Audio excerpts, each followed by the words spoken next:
Friends. మనం అన్ని శాంతిలు అంటారు కదా, శాంతిలు అంటే ఏమిటి తెలుసుకుందాం. ఓకేనా ఫ్రెండ్స్. గ్రంథాలలో చెప్పబడిన శాంతిలు. 55వ పుట్టినరోజును ఏమంటారట? భీమశాంతి అంటారట. 60వ పుట్టినరోజును ఉగ్రరథ శాంతి అంటారట. 61వ పుట్టినరోజును షష్ఠి పూర్తి అంటారట. 70వ పుట్టినరోజును భీమరథ శాంతి అంటారట. 72వ పుట్టినరోజు రథశాంతి. 78వ పుట్టినరోజు విజయశాంతి. 77 సంవత్సరాల 7 నెలల 7 రోజులు. ఇక 80వ పుట్టినరోజు శతాభిషేకం, అంటే 80 సంవత్సరాల 8 నెలల 8 రోజులప్పుడు ఇలాంటి శాంతి చేసుకుంటారట.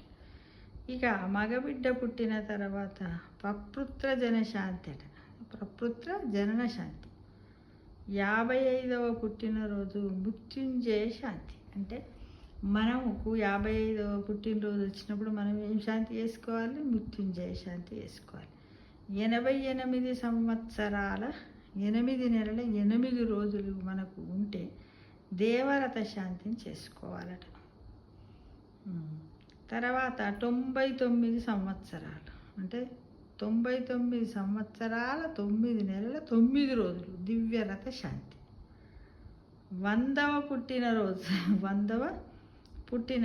పూర్ణాభిషేకం.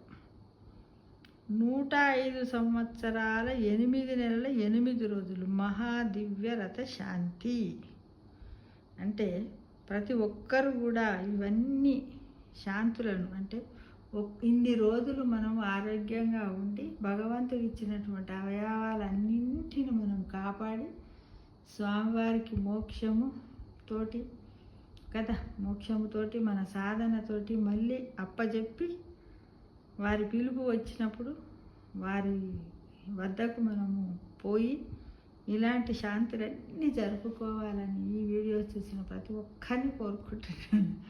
ఇన్ని రోజులు మనం బ్రతకాలని భగవంతుడు మనకిచ్చిన అవయవాలను పరిరక్షించుకుంటూ ఆరోగ్యంగా ఉంటూ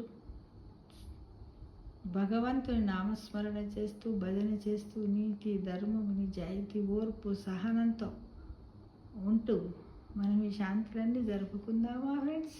థ్యాంక్ యూ.